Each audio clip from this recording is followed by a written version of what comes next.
ఎందుకని ఇద్దరికి జెండు ఉండేది, ఇద్దరు ఆడపిల్లలాగా జుట్టు అంతా ఉండేది, మగపిల్లాడికి కూడా జుట్టు ఉండేది. అలా అని మనం ఏమనేవాళ్ళం, అమ్మాయి అబ్బాయి అని అడిగేవాళ్ళు అనమాట. అందుకని ఈయన ఎలా కనబడుతున్నాడు, వాళ్ళ అమ్మగారట మంచి లాకెట్ చేయించారంట కృష్ణయ్యకి. ఆ లాకెట్ కూడా మధ్యలో ఏది ఈ గొలుసు భాగానికి మధ్యలో ఒక ఏది ఏముంటుంది, లాకెట్ ఉంటుంది కదా గొలుసుకి, ఈ లాకెట్ నీలంగా ఉండేటట్టు కొనదట. మా వాడికి బ్రహ్మాండంగా సరిపోతుంది. ఇది ఎక్కడ పెడితే కనబడుతుంది, ఈ కంఠానికి తగిలేట్టుగా కట్టిందటండి. నెక్లెస్ అంటారు కదా, నెక్లెస్ ఏమో కంఠానికి ఉంటుంది, బారుకుంటే హారం అంటారు. అంతేనా అమ్మగారు? అంతేనా? నేనే తప్పు చెప్పానా? నెక్లెస్ అంటే కంఠానికి ఉంటేనే నెక్లెస్, హారం అంటే వేలాడబడాలి, వేలాడబడేది హారం, కంఠానికి ఉండేది నెక్లెస్. వాళ్ళమ్మ మంచి నెక్లెస్ కొన్నది కృష్ణకి. ఈ భాగము నీల భాగంగా ఉండేట్టుగా ఇక్కడ కట్టిందటండి వాళ్ళ అమ్మగారు. ఇది మెడకు వేసుకుంటే కృష్ణ ఎలా ఉన్నాడట, అలనాడు హాలాహలం తీసుకున్నాడు కదా పరమేశ్వరుడు. అప్పుడు కిందికి వెళితే లోకాలు బాధపడతాయని, బయటకు వదిలితే ప్రపంచమే అల్లాడిపోతుందని తన కంఠ భాగంలో పెట్టుకుని మధ్యలో నిలుపుకున్నాడు నీలకంఠుడు. అందుకని ఆయన నీలకంఠుడు అని పేరు, మధ్య భాగంలో నీలంగా ఉన్నది కనుక. అలాగా ఈ నీలరత్నము ఇక్కడ పెడితే కృష్ణ ఎలా ఉన్నాడు ఇప్పుడు, అబ్బా చిన్నప్పుడే విషం తీసుకున్నటువంటి శివుడిలాగా కనబడుతున్నాడట. హారవల్లులు కాగా ప్రౌఢ లీలబాలకుండు శివుని పగిలినప్పుడు శివునికి తనకును వేరులేమి తప్ప వేరైనట్లు. మెడలో పాములు ఉంటాయి కదా పరమేశ్వరుడికి, పాముల కింద భాగం ఎలా ఉంటుంది, తెల్లగా ఉంటుంది, పాముల క్రింది భాగం తెల్లగా ఉంటుంది. ఇలా మెలికలు పడినప్పుడు పాము అడుగు భాగం తెల్లగా ఉండి ఎలా కనబడుతుందో, వాళ్ళమ్మ వేసినటువంటి ముత్యాల హారాలు తెల్లగా కనబడుతూ ఈయన శివుడిలాగా బాలశివుడిలాగా కనబడ్డాడట. బాలశివుడికి ఈయనకు తేడా లేదని చెప్పినట్టుగా. ఇలా పెరుగుతున్నటువంటి సమయంలో ఓ రోజున గోకులంలో ఒక లీల చేశాడు స్వామివారు. వల్లవగృహముల నవనీతములను భక్షించి వచ్చి ఎరుగని భంగిన్ తల్లి కలిసి చిట్టాడుచు అల్లన చనుపువ్వ పెట్టు అవ్వాయనుచున్. ఈ కృష్ణ ఏం చేశాడట, వాళ్ళిళ్లలో వీళ్ళిళ్లలోకి వెళ్ళి వెన్న పాలు పెరుగు నెయ్యి అన్ని తినొచ్చిన తర్వాత వాళ్ళ అమ్మగారు నమ్మడానికి మళ్ళీ ఇంటికి వచ్చి అమ్మ నాకు ఆకలిస్తోంది అన్నం పెట్టవే అని కొంగు పట్టుకొని లాగేవాడు. నిజంగా ఇంతమంది ఇళ్లలో పాలు పెరుగు వెన్న నెయ్యి తిన్న తర్వాత మళ్ళీ ఆకలిస్తుందా అండి? ఏమంటే ఇంతమంది ఇళ్లలో ఏ ఒక్కడింట్లోకి వెళ్ళి తినలేదు ఆయన. ఇన్ని ఇళ్లలో ఆయన తిరిగి మొత్తం తిని మళ్ళీ వచ్చి వాళ్ళ అమ్మని అడిగేవాడు. ఎందుకని, ఇప్పుడు వీళ్ళందరూ రాబోతున్నారు ఇంటి మీదకు, వాళ్ళ అమ్మ నమ్మకూడదు. ఇప్పుడు ఒకవేళ వాళ్ళ అమ్మ దగ్గర కనుక అన్నం అడగలేదు అనుకోండి, నాకు వెన్న పెట్టు అని అడగలేదు అనుకోండి, అప్పుడు ఏముంటుంది, మా పిల్లాడు అందరిళ్లలో తినొచ్చాడు కనుకనే నా ఇంట్లో తినలేదని యశోదమ్మ నమ్ముతుంది. నమ్మకూడదంటే ఏం చేయాలి, తన ఇంట్లో అన్నం పెట్టమని అడగాలి. అందుకని వాళ్ళ అమ్మ దగ్గరికి వచ్చి అమ్మ నాకు తొందరగా వెన్న పెట్టు నెయ్యి పెట్టు అని అడుగుతున్నాడు. వెంటనే ఇలాగా ఓ రోజున బాలులకు పాలు లేవని వాడు వచ్చేసాడు గోపికలు. అమ్మ మీ పిల్లాడు ఎక్కడ, మా పిల్లాడు ఇప్పుడే నా దగ్గరికి వస్తా, ఏది నవనీతం వెన్న పాలు నెయ్యి ఇవన్నీ తీసుకొని ఇప్పుడే ఉయ్యాలో పడుకోబెట్టాను, మా పిల్లాడిని ఉయ్యాలొక్కుతున్నాను. అయితే మీ పిల్లాడు ఏం చేశాడో తెలుసునా, మా ఇళ్లలో బాలులకు పాలు లేవని బాలింతలు మరులు పెట్ట పకపకనకి బాలుండాలము చేయించు ఆలకు క్రేపులని విడచెనంబోజాక్షి. క్రేపులు అంటే దూడలు. మేమేం చేశాం, పూర్వకాలంలో చిన్నతనంలోనే సంతానం కలిగేదే. దాదాపుగా 14 ఏళ్ళు వచ్చేటప్పటికి సంతానం కలిగేది. నేను మా అమ్మకి అక్కడే అప్పుడే పుట్టాను, 14 ఏళ్ళప్పుడు 7వ నెలలో పుట్టాను మా అమ్మకి. మా అమ్మ దగ్గర పాలు లేకపోతే ఎదురింటి ఆవిడించి పెంచింది కదా. అట్లాగే చిన్నప్పుడు చిన్నతనంలోనే తల్లి దగ్గర క్షీరం ఉండేది కాదు. వీళ్ళ ఇళ్లలో అలాంటి అవస్థ వచ్చిందట. పిల్లాడికేమో పాలు లేవు, త్రాగాలనే ఆరాటం, తల్లి దగ్గరేమో క్షీరం లేదు. వీళ్ళు అనుకున్నారట, గోమాత ఉంది కదా ఇంట్లో దొడ్లో, ఆ గోమాత పాలు ఈ పిల్లాడికి పడదాం కదా అని దూడలు ఎక్కడ పాలు త్రాగుతాయోనని దూడల మూతులకు చిక్కాలు కట్టి ఈ దూడని తల్లికి దూరంగా తీసుకెళ్లి వేరువేరుగా కట్టేశారట. పాపం ఈ దూడేమో మెడలాక్కుంటుంది, తల్లి దగ్గరికి వెళ్ళి క్షీరం కావాలని. వీళ్ళేమో వదిలిపెట్టాడులే, ఇది తాగితే మా పిల్లలకి ఏం కావాలని ఇది గమనించాడట కృష్ణయ్య. వీడు బాగా వారి పనుల్లో నిమగ్నమైనప్పుడు దొడ్డిలో కూడా వచ్చాడటండి పరమాత్మ.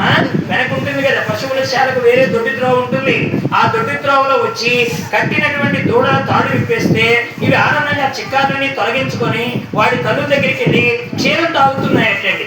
తాగుతుంటే ఈయన ఆనందపడుతూ కేరింతలు కొడుతూ ఆ ఇంటి వాడు వెనక్కెడితే దూడలేమో కట్టిన స్థానంలో లేవు, మూతికున్న చిక్కాలేమో విడిపోయాయి. ఆ తల్లుల దగ్గర పాలు తీసుకుంటున్నారు. ఎగురుతున్న కృష్ణుడిని చూశారు. ఏమ్మా యశోదమ్మ, మీ పిల్లాడి పనిచేశాడు. ఏమిటి మా పిల్లల దగ్గర మూతి దగ్గర పాలు తీశాడమ్మా అంటే కృష్ణుడు ఆనందపడేది ఎప్పుడు? కృష్ణుడికి ఆనందమా వాళ్ళ పిల్లలకి పాలు లేకపోతే? కృష్ణుడు ఎందుకు అలా చేశాడు అంటే ఆ లీలలో ఒక అంతరార్థం ఉందండి. మనం ఈ రోజున ఒకటి తింటున్నామన్నా, ఒకరికింత పెట్టగలుగుతున్నామన్నా, గతంలో నువ్వు చేసిన పుణ్యం ఉంటే కానీ నువ్వు ఆ పని చేయలేవు. ఒకడండి ఇంటి దగ్గర నుంచి క్యారేజీ పట్టుకెడతాడు, ఏదో తిందామని బాగా ఇష్టమైనటువంటి ఆహారం పట్టుకెడతాడు. పట్టుకెడితే ఆ రోజున వాడికి ఊపిరి సరపని పని వస్తుందండి. యజమాని చెప్తాడు, అబ్బాయి ముందు ఈ పని చేస్తేనే నువ్వు ఈ రోజున ఉద్యోగంలో ఉంటావు, లేకపోతే రేపటి నీకు ఉద్యోగం ఉండదు అని చెప్పాడు అనుకోండి. వీడు అంత ఇష్టమైనటువంటి ఆహారం కూడా తెచ్చుకున్న విషయం కూడా మర్చిపోయి ఆ పని చేసిందాక క్యారేజీ వైపు చూడడం. ఇక ఆఖరికి పని అయిపోయిన తర్వాత క్యారేజీ తీస్తే అది రుచి మారిపోతుంది. ఇప్పుడు వాడి దగ్గర పదార్థం లేక తినలేదా, ఉండి తినలేకపోవడానికి కారణం ఏమిటంటే ఆ పదార్థము తినగలిగేటువంటి ఆ పుణ్యం వాడు ఆ రోజున చేసి ఉండలేదు. మన ఇంట్లో ఎంతో ఘనమైనటువంటి పదార్థాలు ఉన్నప్పటికీ కూడా వాటిని అనుభవించేటువంటి పుణ్యం కనుక మనకు లేకపోతే అది ఏదో ఒక రూపంలో మనం దాన్ని విడిచేసుకోవాల్సి వస్తుంది. గతంలో మనం ఏది పెడతామో అదే మనకి ఈనాడు లభిస్తుంది. అందుకని మహాత్ములు ఏం చెప్పారు, నువ్వు తిన్నది నీకు మట్టి పాలైపోతుంది, నీవు ఇతరులకు పెట్టింది భగవంతుడికి ఇచ్చిన దాంతో సమానమవుతుంది. నారాయణుడు ఏమన్నాడు, మీ పిల్లలకు పాలు లేకపోవడానికి కారణం మీరు చేసిన కర్మే. మీరు ఎలాగైతే వాటి మూతులు బిగగట్టి వాటి తల్లుల దగ్గరకు వెళ్ళనివ్వకుండా వాటిని గుమ్మ ఏది స్తంభానికి కట్టేసి బంధిస్తున్నారో ఆ బంధనమే మీ పిల్లలకి పాలు లేకుండా ఉండడానికి కారణమైంది. మీరు చేయవలసిన కర్మ చేస్తే మీ పిల్లలకు పాలిచ్చేవాడిని నేను, ఆ పాలని అనుగ్రహించేవాడిని నేను. అందుకని పరమాత్మ ఏం చేశాడు, కర్మబంధాలు తొలగించాడు, మూతికున్న చిక్కాలు తొలగించాడు, అనుభవించవలసిన క్షీరం అనుభవించేలా చేశాడు. అంటే పరమాత్మ యొక్క అనుగ్రహం మాత్రమే మనకింత తినడానికి కారణమవుతుంది. లోకంలో మనం ఏమనుకుంటామంటే నేను ఇంత సంపాదిస్తున్నాను, ఇది నాకే చెందుతుంది అని అనుకుంటాం, కళ్ళ ముందు చూస్తుంటామండి. చాలా జరుగుతున్నాయి ప్రపంచంలో, మనం గమనించడం లేదు. కానీ ఒక ఆయన ఇల్లు కట్టుకుంటాడు బ్రహ్మాండంగా, గృహప్రవేశం ఇలా చేయాలి, అలా చేయాలి, వాళ్ళని పిలవాలి, వీళ్ళని పిలవాలి, ఆ గుమ్మం పెట్టాలి, ఈ కిటికీ పెట్టాలి, ఈ మూడంలో కట్టాలి, ఇదిగో కిటికీ ఇలా ఉండాలి, ఎన్నెన్నో అనుకుంటాడు. ఆఖరికి అంతా అయిపోయి గృహప్రవేశం వచ్చే సమయానికి జీవి ఉండడు. ఇంత అనుకున్నవాడు వచ్చిన బంధువులు అంటారు, ఎంతో ఆశతో కట్టుకున్నాడండి, మాతో ఇది మాట్లాడాడండి, అది మాట్లాడాడండి, ఆ తలుపు అన్నాడండి, ఈ తలుపు అన్నాడండి, ఇవన్నీ చెప్పుకుంటారు. కానీ ఈ రోజున ఉండడానికి అవకాశం ఇచ్చాడా పరమాత్మ? కారణం ఏమిటి? నీకు మరణ రహస్యం తెలియదు, కర్మ రహస్యం తెలియదు, ఎంతకాలం మనం ఉంటామో తెలియదు. అంటే ఊహ అనేటువంటిది చేయొచ్చు, కానీ ఉండడం అనేది మాత్రం మన చేతిలో లేదు. ఊహలు చేస్తాం, అది చేస్తాం, ఇది చేస్తాను, నా పిల్లాడికి పెళ్లి చేస్తాను, నా మనవడిని ఎత్తుకుంటాను, మా మనవడు ఉద్యోగం వచ్చేదాకా ఉంటాను అనుకుంటాం. కానీ అంతవరకు మనకు అవకాశం ఉండాలిగా. కర్మ రహస్యం చెప్తున్నాడు పరమాత్మ, నువ్వు ఉన్నప్పుడే మంచిగా చేయవయ్యా, పోయిన తర్వాత ఏం చేస్తాం? కాబట్టి ఉన్నప్పుడు నువ్వు చేసుకున్నదే నీ జీవితానికి ఉపయోగం. ఇంకొక ఆవిడ వచ్చింది, నీ పాపడు మా గృహముల నాపోవగ పాలు ద్రావ నగపడకున్నన్ కోపించి తిన్నపడుచుల వాపోవగ చిమ్ము కొనుచు వచ్చేం తల్లి. మీ పిల్లాడు ఏం చేశాడో తెలిసిన, మా ఇంట్లోకి వచ్చాడు, కుండల దగ్గరికి వెళ్ళాడు. టైం 12:30 కదా, నాకు ఎప్పుడు ఇచ్చారు? 11 ఇచ్చారు, గంటన్నర అన్నారు కదా, కాదా? 12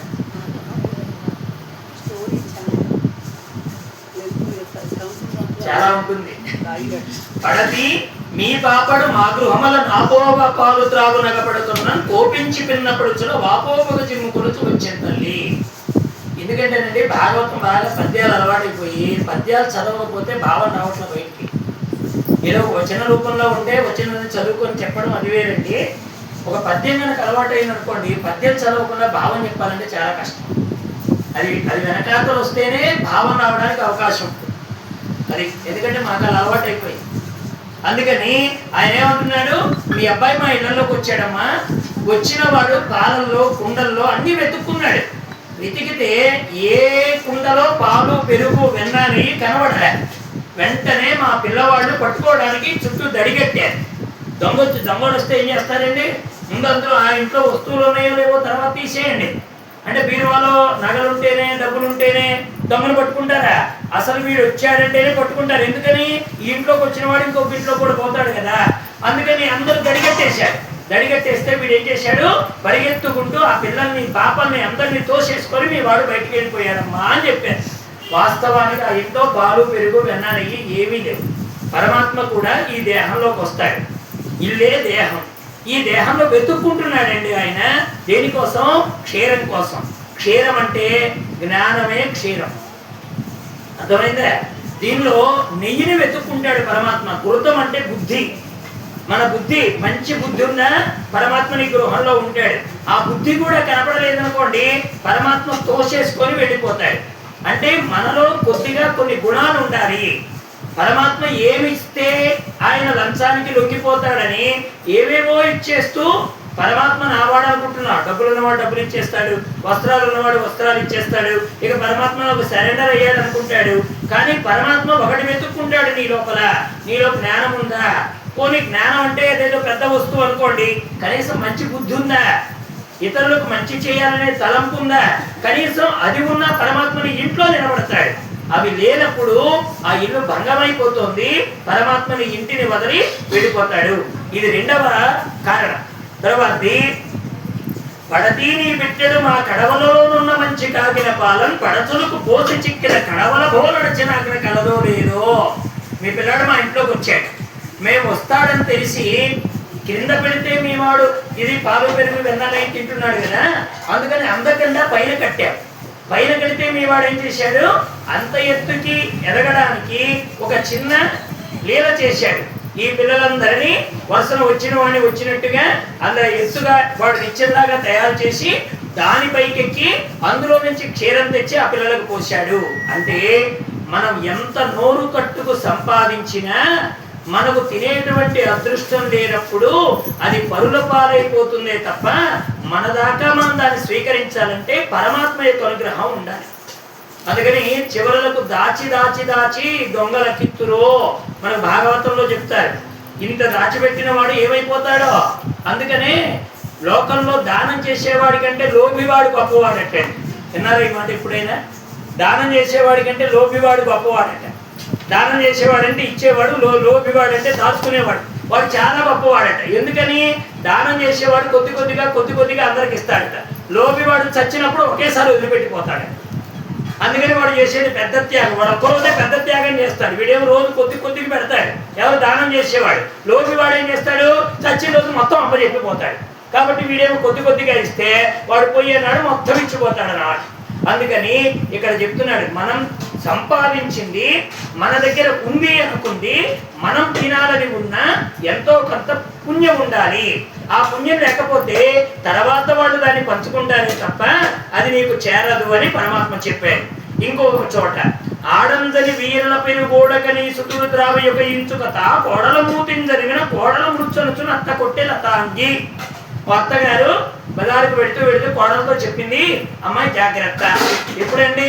పట్ట పగలు జాగ్రత్త చెప్పి వెళ్ళింది అత్తగారు. అయితే ఈ కోడలు గారు ఏం చేశారు, తలుపులు తెరిచి ఘోరంగా నిద్రపోతున్నారు. ఆ సమయంలో వచ్చాడు కృష్ణయ్య. లోపలికి వచ్చాడు. ఏమండి, కాస్త చప్పుడు చేస్తూ గజ్జలు కట్టుకొని లోపలికి వచ్చాడు. అక్కడ అన్ని కూడా కుండలన్నీ చక్కగా పేర్చున్నాయి. అవన్నీ చూశాడు. బాగా తింటున్నాడు. ఒక్కొక్క కుండని పగల కొడుతున్నాడు. కోడలు వైపు చూస్తున్నాడు. ఇన్ని కదలికలు జరుగుతున్న మహాతల్లి కుంభకర్ణులకు చెల్లెలు అనుకుంటాను, కొద్దిగా కూడా కదిలాలేదు. ఆయన అనుకున్నాడు, నేను వచ్చింది చూడలేదు, ఇంత గొడవ చూడలేదు, ఈవిడ ఎలా నిద్రపోతుంది అని అనుకొని కొన్ని కుండల మొత్తం చివరి కుండం దాకా చేసేసాడు. అయినా లేవలేదు. ఇట్లా ఉండని పని పెడుతూ దాని మూతికి పెరుగు రాసిపోయాడు. వెళ్ళేవాడు ఊరికే పోయాడా? ఆ కోడలి మూతికి పెరుగు రాసి వెళ్ళిపోయాడు. ఆడందని ఇక వెంటనే అత్తగారు అన్ని పనులు ముగించుకొని తీరుబడిగా వచ్చింది. లోపలికి వచ్చేటప్పటికి తలుపులు ద్వారబంధాలన్నీ పూర్తిగా తీసింది. అమ్మగారు అనుకున్నారు ఇంతకీ కోడలు ఉందా లేదంటే గుర్రు పెట్టి నిద్రపోతుంది అమ్మగారు. ఈ వైపు చూస్తే కుండలన్నీ పగిలిపోయాయి. ఈవిడ మూతికి కాస్త పెరుగంటింది. వెంటనే కళ తీసుకొని ఈ కోడలే పూర్తిగా తిని గాఢ నిద్రపోతోందని అత్త కొడుతూ ఉంటే వెంటనే కృష్ణయ్య ఈవిడంటూ నేను ఎరుగును అన్ని ఎరిగిన వాడు అప్పుడున్నాడు. నువ్వు ఎరుగకపోయినా నీ కుండ రహస్యం, కుండలో ఉన్న పదార్థ రహస్యం, ఈ పగలడానికి కారణాన్ని ఇంత వెతికగలిగిన వాడు, ఎరిగిన వాడు అప్పుడున్నాడు. ఈవిడంటుంది నేను ఎరగను. వీడంటున్నాడు బయట చప్పట్లు కొడుతూ ఎగురుతున్నాడు. వెంటనే వీళ్ళు అన్నారు అత్తయ్య నువ్వు మనం కొట్టడం అనేసి ముందు బయట కూడా అరుస్తున్నాడు. చూడు వాడు అప్పుడున్నాడు కారణం అంటే. చూడండి ఇది కార్యము, ఆయన కారణం. మనం ఏం చూస్తున్నాం? కార్యాన్ని చూస్తున్నామే కానీ కారణాన్ని చూడలే.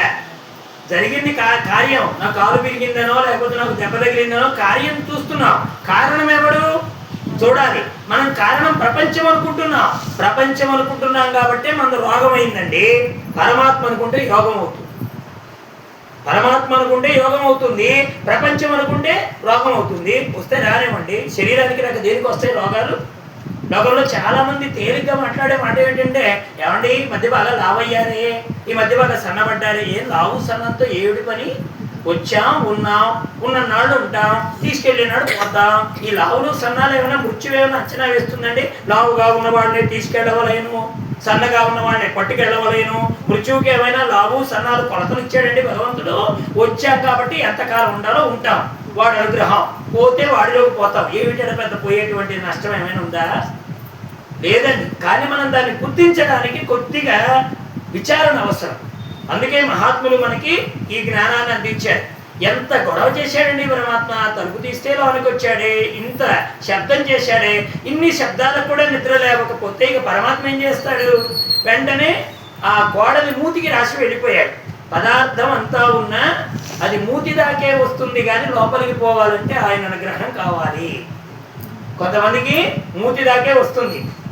ఏది అది తిందామనుకుంటాడు, ఒక ముద్ద ఇలా పెట్టుకుంటాడు, ఏ ఫోన్ కాలో వస్తుంది అర్జెంటుగా, ఏ బంధువు పడ్డాడనో లేకపోతే ఏదో అవసరమైందని వస్తే తినే పదార్థం కూడా అక్కడ విడిచిపెట్టి వెళ్ళిపోతాడు. ఏమిటండి కర్మ? తినేది వదిలిపెట్టడానికి కారణమైనది ఏది? మనం ఆచరించిన కర్మే. అందుకని అత్త దాకా వచ్చింది, మూతి దాకా వచ్చిందే కానీ అది ఆవిడ దాకా చేరలేదు. ఇంకో చోట వారిల్లు చొచ్చి కడవల దూరంబగు నెయ్యి త్రావి తుదిని ఆ కడవల్ వీరింట వీసుతుండిడ వీరికిని వారికిని దొడ్డ వాదయ్య సతీ. ఓ చోట ఏం చేశాడట, ఒకరింట్లోకి వెళ్ళాడట. వెళ్ళి వాళ్ళ ఇంట్లో శుభ్రంగా ఏం తాగాడు? వెన్న, నెయ్యి, పాలు ఇవన్నీ ఉంటాయి కదా, అవన్నీ తాగిన తర్వాత ఈ ఇంట్లో కుండలు పగలగొట్టలేదండో అని ఆ కుండలు తెచ్చి పక్కింట్లో పెట్టాడు. ఈ ఇంట్లో కుండలు నిండుగా ఉంది, వెన్న, నెయ్యి, పాలు, పెరుగు, ఇవి తాగాడు. ఇవి తీసుకెళ్లి పక్కింట్లో పెట్టాడు. ఇప్పుడు ఈవిడ ఇంట్లోకి వచ్చింది. ఎవరు? ఈ కుండల్లో నెయ్యి పెట్టుకుందే ఆవిడ వచ్చింది. కుండల్లో పదార్థం లేకపోతే ఏ దొంగడో తిన్నాడు, వదిలేశాడు. పాత్రలు అంటే అర్థం ఉంది కానీ అసలు కుండే కనపడకుండా పోతే ఈవిడేమంటుంది? నా కుండ కనపడలేదు ఏమైందో అని చెప్పి ఈవిడ అనుకుంటుంది. పక్కింట్లో కుండ చూసిందండి. వెంటనే ఈవిడే ఏమో అంత లేకపోతే అడగచ్చు కదా, 4 పడెత్తును, ఏం దొంగతనం చేయకపోతే కుండ ఎత్తుకెళ్ళిందా? ఏం పాలు అడిగితే పోయినా నా కుండ నాకు ఇస్తే నేనేమొద్దంటానా? కుండ కూడా పట్టుకెళ్ళిపోయారు, అడిగితే 4 పడెత్తును అని అంటుందండి. ఎప్పుడు? ఆవిడ బయటకు వచ్చినప్పుడే. ఏమండి ఆడవాళ్ళ తగాదాలు కూడా భలే విచిత్రంగా ఉంటాయి. డైరెక్ట్గా అనరండి, డైరెక్ట్గా తిట్టుకోరు. ఆ మనిషి కన్నప్పుడు కనపడినప్పుడు తిడుతూ ఉంటారు. వీళ్ళకి ఒక అనుమానం, ఈ అమ్మాయి నేను కనపడక ముందు నోరు మూసుకుంటుంది, నేను కనపడితే చాలు మాట్లాడుతుంది, ఏదో కారణం. ఈ అమ్మాయి నన్నే అంటుంది. ఇక వెంటనే ఇదిగో ఇష్టం వచ్చినట్టు మాట్లాడితే ఊరుకునేది లేదు. ఏదో బయటకు వస్తేనేమో మనిషి కనపడితే మాట్లాడుతున్నారు, కనపడకపోతే మాట్లాడలేదు. ఒళ్ళు పగిలిపోతుంది. ఏమనుకుంటారో ఏమో, ఊరుకుంటుంది. ఆవిడ మాత్రం ఆవిడ ఎడుగుంటే గేయాలి. ఇక ఈవిడంటుంది, అరే నా వస్తువు తీసుకుని వాళ్ళింట్లో పెట్టుకుంది కదా, ఇంకా పైపెచ్చి మాట్లాడుతున్నారే, మీకెంత ధైర్యం అని వీళ్ళిద్దరు. కారణం ఏమిటి? వీళ్ళ కడవలు వాళ్ళ ఇంట్లో పెట్టాడు పరమాత్మ. ఏమండి మా గురువు గారు చెప్పేవారు, పూర్వకాలం టీ గ్లాసులకి కింద రంగులు వేసుకునేవాళ్ళు, అవునా కదా? ఇప్పుడు ఓంకారం ఉన్నాయి మా గ్లాసులు అన్నింటి మీద. మీ ఇంట్లో కూడా ఓంకారం వేసుకున్నారంటే మా పంపు మునిగింది. మీరు వేయకండి ఓంకారం, ఎర్ర రంగు వేయకండి. మా కింద కొన్ని బొట్లు ఉంటాయి, ఆ బొట్టు మీరు పెట్టారనుకోండి కొంప కొల్లేరు అవుతుంది. పొరపాటున మేము వచ్చినప్పుడు ఆ గుర్తు చూస్తే ఇది ఎల్ఐ స్వామి గారి నుండి ఎత్తుకొచ్చారేమో అనిపిస్తుందండి. ఎందుకని అది మా బ్రాండ్. అందుకని పూర్వకాలం అవన్నీ తెచ్చుకున్నప్పుడు కింద గుర్తులు వేసుకునేవాళ్ళు. ఇప్పుడు మన ఇంట్లో డజన్ గ్లాసులు తెచ్చామండి, 6 మిగిలినాయి. పక్కింటి ఆవిడ పిలిచింది, వదిన గారు టీ తాగు 2 అంది. టీ తాగడం తర్వాత సంగతి, ముందు నా గ్లాసు అందులో ఉందో ఏదో వెతుక్కోవడానికి పోయాను, గ్లాసు అచ్చు అలాగే ఉంది. ఇప్పుడు వెంటనే ఏం చేస్తాను, కింద చూస్తాను, నా రంగు ఉందా లేదా, నా ఎర్ర రంగు ఉందా లేదా, నా పచ్చ రంగు ఉందా లేదా. ఇద్దరు ఒకే రంగు వేసుకున్నారు అనుకోండి, ఏమవుతుంది, పంప కొల్లేరు, అవునా కదా. అందుకని వీళ్ళు కూడా రంగులు వేసుకున్నారు గోకులంలో. ఒకళ్ళేమో నెమలిపించం, ఒకళ్ళేమో పిల్లనగ్రోవి, ఒకళ్ళేమో కృష్ణ భగవానుడి రూపం. ఇలా అందరి రంగులు ఒక్కొక్కడొక్కడు వేసుకున్నారు. ఇప్పుడు ఈవిడ గుర్తు కలిగినటువంటి కుండలో ఆ ఇంట్లో కనబడగానే ఈవిడే అండం మొదలెట్టింది. వెంటనే ఆవిడ అంటుంది, నువ్వు ఏ ఆధారం చూసి నన్ను అంటున్నావు, నేను రాగానే బయటకు వస్తే తిడుతున్నావు, ఎందుకు తిడుతున్నావు. ఆవిడ అంది, నీ గుర్తు ఏమిటి, నెమలిపించం, నా గుర్తు ఏమిటి, పిల్లల గ్రోవి. నా పిల్లల గ్రోవి కడవలు నీ ఇంటే ఎందుకు వచ్చాయండి. ఉన్నాయి కదా పార్టీ గుర్తులు, ఈ గుర్తులన్నీ అక్కడి నుంచి వచ్చాయి. ఒక గుర్తుకి ఒక గుర్తుకి పడి చావదు, ఇది అక్కడి నుంచి వస్తుంది లేండి. అందుకని నీ గుర్తు ఏమిటి, పిల్లల గ్రోవి, నా గుర్తు ఏమిటి, నెమలిపించం. మరి పిల్లల గ్రోవి గుర్తు కలిగిన నా కుండ నీ ఇంట్లోకి ఎలా వచ్చింది. వెంటనే ఈవిడ అంటుంది, అలా మాట్లాడితే ఒప్పుకునేది లేదు, రా చూపిస్తా, నీ వస్తువు ఏదో బయటికి తెచ్చుకో అనగానే వెంటనే ఆవిడ బయటికి తెచ్చి, చూడకపోతే నేను అంటానా, ఇదిగో పిల్లల గ్రోవి కొండ అని బయట పెట్టగానే ఇప్పుడు వీళ్ళిద్దరు చుట్టూ పట్టుకొని కొట్టుకుంటున్నారే. ఈవిడేమంటుంది, నువ్వే తగాదా కోసం కావాలని నీ కుండను తెచ్చి నా ఇంట్లో పెట్టి ఇలా తగాదా కూర్చున్నావా అని ఆవిడంటుంది, కుండ మొత్తం తీసుకొచ్చి నువ్వు పట్టుకొని నన్ను అంటావా అని ఇద్దరు కొట్టుకుంటున్నారు. ఈ ఇద్దరి తగాదా తీరేది ఎక్కడ అంటే కృష్ణుడి వైపు తిరిగినప్పుడు. అర్థమైందా. ఈ ఇంట్లో కుండ ఇంట్లోకి పోవడం అంటే అర్థం ఏంటంటే, ఈ జన్మలో చేసిన కర్మ వచ్చే జన్మలో అనుభవిస్తున్నా. లోకంలో కొంతమంది అంటారు, పుట్టిన దగ్గర నుంచి నేను ఎవ్వరికి ఏ అన్యాయం చేయలేదండి, దేవుడు ఎందుకు ఇలా చేశాడు అనుకుంటారు కదా కొంతమందిని. ఇది ఎక్కడిది, ఇది ఇక్కడిది కాదు, గతంలో నువ్వు ఆచరించినటువంటి గత జన్మల యొక్క కర్మ వివసమై వచ్చే నేడు భాగవతంలో చెప్తారు. అక్కడ ఉన్నటువంటి కర్మ ఇప్పుడు కూడా వచ్చి తీరుతుంది. కాబట్టి మనం వచ్చేటువంటి జన్మ మంచిది కావాలంటే, ఏ జన్మకు వచ్చిందో తెలియక మనం ఈ కర్మబంధాలు అనేటువంటి దాని పట్ల మనం చిక్కుకోకుండా ఉండాలంటే ఎవరి వైపు చూడాలి, కృష్ణుడి వైపు తిరిగితేనే మనకి తగాదా తీరుతుంది. వాటిద్దరి చుట్టూ పట్టుకున్న తగాదా తీరాలంటే ఎవరి వైపు చూడాలి, కారణం వైపు చూడాలండి, కార్యం వైపు కాదు. మనం కార్యాన్ని చూస్తున్నాం కనుక దుఃఖమైంది, కారణాన్ని చూస్తే దుఃఖమే లేదు. కాబట్టి సర్వమునకు కారణమైన వాడు ఎవడు, మూల కారణం వెయ్యది. మూల కారణాన్ని గుర్తిస్తే ఇవన్నీ చాలా తేలిక. సరే, తర్వాత ఇంకో చోట ఇంకొక మాట అన్నాడు. ఎందుకంటే చాలా ఉన్నాయిలేండి, మనము అన్నీ చెప్పుకోవడానికి సమయం లేదు కనుక ఇంకో చోట చెప్పాడు పరమాత్మ. ఏది, కలకంటి మావాడ గరితల మెల్ల నీ పట్టి రాగలడని పాలు పెరుగు ఇండ్ల లోపల నిడి ఏ మెల్లతలతో చూచునో ఎప్పుడు చొచ్చినాడో తలుపుల ముద్రలు తాళంబును పెట్టియున్న చందంబున ఉన్నవరయ్య. ఒక ఇంటిలో ఆడు, ఒక ఇంటిలో పాడు, ఒక ఇంటిలో నవ్వు, నొకట తిట్టు, ఒకట వెక్కరించు, నొకచో మృగ పక్షి ఘోషణములు పరుగసేయు. ఇట్లు చేసి వెనక ఎక్కడ పోవునో కానరాడు నిత్త కడవలుండు.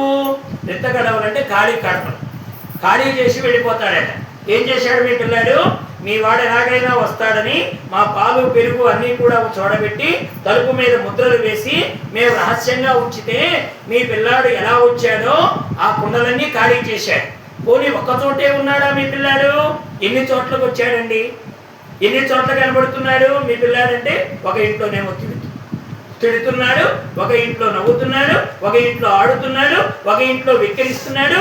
ఇన్ని రూపాలుగా మీ పిల్లవాడు మాకు కనబడుతున్నాడు అంటే, ఒక పిల్లాడిని ఏం చేస్తాడంటే వారికి కాలు పెట్టుకొని వాడిని పడుకోబెట్టి వెన్న పెడుతూ ఉంటాడు కృష్ణయ్య. ఒక కుండ తెచ్చి వెన్న పెట్టి వాడికి పెడుతూ ఉంటాడు. వాళ్ళ అమ్మగారు మా పిల్లాడు ఎక్కడున్నాడా అని వెతకడానికి వస్తుంది. ఆవిడ వెతకడానికి వస్తే పిల్లాడు ఎక్కడ కనబడ్డాడు. ఏం చేస్తున్నాడు కృష్ణయ్య అంటే, వాడిని బారుగా పడుకోబెట్టి వెన్నకుండా ప్రక్కన పెట్టి, ఒరే వెన్న తింటావా అన్నాడు. వెన్న అంటే ఎవరికి ఇష్టం ఉండదండి. మొదటి ముద్ద బ్రహ్మాండంగా పోయిందండి, బాగుంది వెన్న కృష్ణయ్య పెడుతుంటే. రెండో ముద్ద తినమన్నాడండి, మళ్ళీ వెన్న దొరుకుతుందా అది కృష్ణయ్య పెడుతుంటే అని మళ్ళీ రెండోసారి నవ్వు తెరిచాడు. మూడో ముద్ద తీశాడు. ఇక చాలనుకుంటా కృష్ణయ్య అన్నాడు. పర్వాలేదులే తిని నీ పొట్ట ఎంత పడుతుందో నాకు తెలియదా. లోకంలో చూడండి పిల్లలు అంటారు, నేను తిననమ్మా అంటే తల్లి అంటుంది నువ్వు ఎంత తింటావో నాకు తెలియదా అంటుంది. ఆశ్చర్యం వాడి మాటల్లో పెట్టి ఉన్నదంతా తల్లి పెట్టేస్తుంది కదా. అలాగే ఇక్కడ కూడా వాడికి పెడుతూ ఉన్నాడు. ఇక ఆఖరికి పొట్ట బాగా పెరిగిపోయి ఇక ఎగశ్వాసకు వచ్చేసాడు వీడు. అంటే ఇక రొప్పుతున్నాడు, ఇక నేను తినలేని కృష్ణయ్య అంటే కృష్ణుడు అంటున్నాడు ఏ ఈ కొద్దిగా తిను తిను అని అంటూ ఉంటే ఇక వీడు మూలుగుతున్నాడండి. హా హా హా అంటున్నాడు. వాళ్ళ అమ్మగారు గుర్తుపెట్టారండి వీడి మూలుగు వాళ్ళ అమ్మగారు గుర్తుపెట్టారు. ఎక్కడో మా పిల్లాడు మూలుగుతున్నట్టున్నాడే అని వెతికితే కృష్ణుడేమో కాళ్ళ మీద పడుకోబెట్టుకున్నాడు, వీడేమో రొప్పుతున్నాడు. వచ్చే ప్రాణం పోయే ప్రాణం అని కళ్ళు తేలేస్తున్నాడు. ఇప్పుడు వెంటనే ఆ పిల్లాడిని పట్టుకొని తీసుకెళ్ళిపోతున్నాడు. అప్పుడు కృష్ణయ్య అంటున్నాడు ఉండత్తయ్య ఈ ఒక్క ముద్ద తినమను, ఉండత్తయ్య ఈ ఒక్క ముద్ద తినమను అంటే వీడిని చంపుతావే ఏమిటా కృష్ణ, మీ అమ్మతో చెప్తానుండి అని పిల్లాడు నాకు వచ్చేసింది యశోదమ్మ దగ్గరికి. యశోదమ్మ దగ్గరికి తెచ్చి మీ పిల్లాడు ఏం చేశాడో తెలిసిన, మా పిల్లాడికి వెన్న పట్టకపోయినా మీ పిల్లాడు ఇలా పెడుతూ ఉన్నాడే, మా పిల్లాడు చచ్చిపోతే ఎవరు చెప్తారు దానికి సమాధానం అంటే ఇక్కడ ఒక అద్భుతమైన రహస్యం చెప్పాడు భాగవతంలో. పెట్టేవాడు దేవుడు, తినేవాడు జీవుడు, పెట్టేటువంటి వెన్న కర్మఫలము. కర్మఫలము తీరేంత వరకు జన్మలకు రావాల్సిందే. అందుకనే మనకి ఏది మన వేదాంతంలో ఏం చెప్పారంటే ఏదైనా చిన్న కారణం రాగానే శరీరం వదిలేద్దాం అనుకుంటారండి చాలా మంది. మనకు ముందొచ్చే ఏకైక ఆలోచన ఏంటంటే ఈ కష్టం నేను భరించలేను, ఏదో ఒకటి చేసుకొని చచ్చిపోదా అనిపిస్తుంది దేహానికి. కానీ భగవంతుడు ఏం చెప్తున్నాడంటే ఒకవేళ మీరు గనక ఈ చిన్ని కష్టానికి ఓర్చుకోలేక దేహాన్ని వదిలేద్దామనేటువంటి భావన కలిగి శరీరాన్ని గనక వదిలేస్తే ఈ జన్మలో మీరు అనుభవించవాలనుకున్న కర్మఫలము, అనుభవించకుండా తప్పించుకున్నటువంటి కర్మఫలము. ఇప్పుడు ఒక ఖైదీ దొరికాడండి, దొరికినటువంటి వాడు పోలీసులకు చెప్పకుండా దక్కకుండా వాడు పారిపోయాడు అనుకో, శిక్ష పెరుగుతుందా తగ్గుతుందా? అబ్బా మంచి పిల్లాడిరా 100 మందిని తప్పించుకొని పోయావు పోలీసుని, నీకు 1 సంవత్సరం శిక్ష తగ్గిద్దామని చెబుతారా? ఏం చేస్తారు ఏమండి? 12 నెలల్లో పోయే శిక్ష 12 ఏళ్ళకు పడుతుంది, అవునా కదా? అలాగే ఏ కర్మ చేశామో వచ్చాం దేహంలో, వచ్చిన తర్వాత అనుభవిస్తున్నాం. ఈ అనుభవిస్తున్నప్పుడు ఈ శిక్షని మనం మధ్యలోనే ఏదో ఒకటి చేసుకొని మనం శరీరాన్ని విడిచేసామనుకోండి, పరమాత్మ దీనికి అధికమైన శిక్ష వేస్తాడు. నువ్వు అనుభవించవలసిన కర్మ అనుభవించకుండా మధ్యలోనే దేహాన్ని వదిలేసావు గనక ఈ జన్మలో అనుభవించవలసిన పాపకర్మ ఫలితము, రెండవది మధ్యలోనే దేహాన్ని వదిలేసిన పాప ఫలితము, ఈ రెండూ కలిపి రెట్టింపు శిక్షగా మళ్ళీ నీకు ఒక శిక్షగా ఇంకో దేహం రాబోతుంది. అందుకని కర్మ ఫలితాన్ని అనుభవించాలే కానీ మధ్యలో దేహాన్ని తుంచుకోవాలని అనుకోకూడదండి. చాలా పాపం అండి. తన శరీరాన్ని తాను హింస పెట్టుకోవడం కూడా మహాపాపం అన్నారు. అందుకే ఆత్మహత్య మహాపాపము అని చెప్పారు. ఇక్కడ కృష్ణయ్య ఆలోచన ఏంటంటే వీడు పూర్ణంగా కర్మఫలం కనుక ఈ జన్మలోనే అనుభవిస్తే వీడు నా వాడవుతాడు కదా అని పరమాత్మ ఆలోచన. అందుకని కర్మఫలాన్ని తొలగించుకోమనే చెప్తాడు. మనమేమో ఈ కర్మను అనుభవించలేక అయ్యో నేను భరించలేను అంటాం. కానీ వాడు యందు దృష్టి కలిగిన వాడికి కర్మము ఈ జన్మములోనే పూర్ణమైపోతుంది. అందుకే భగవంతుడి దగ్గరికి వెళ్ళినప్పుడు ఒకటి కోరుకోవాలి, ఈ జన్మమే మా కడసారి జన్మమై నీ సాయుధ్యమును పొందించుగాక, అన్ని కర్మ ఫలములు ఈ జన్మతో తీరిపోవుగాక అని ఇలా అనుకోవాలి. అందుకని అక్కడ వాళ్ళు అన్నారు, కడులచ్చి కలిగలేని కుడుతురు కట్టుదురుగాక కొడుకులనగుచున్ బడుగుల వాడలపై పడవిడుతుని రాకాంతలేందు విమలేందుముఖి.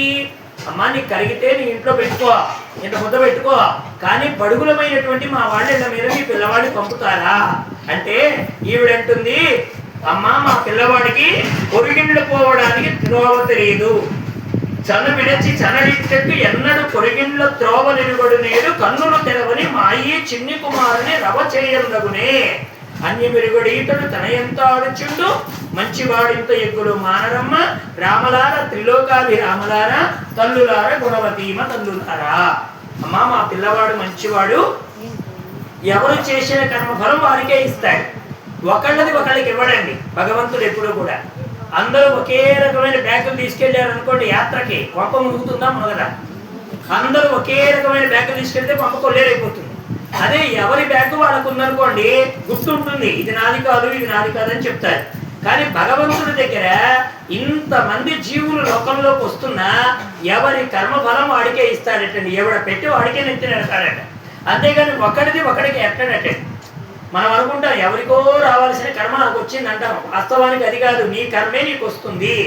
మహాత్ములు చెప్పింది ఏమిటంటే, రామకృష్ణానందగిరి స్వామి వారు చెప్పేవారు, మా కడప జిల్లాలో వారి కడప జిల్లాలో పొలానికి వెళ్ళేటప్పుడు అమ్మగారు కొంతమంది ఏమో పప్పు వండుకుంటారు,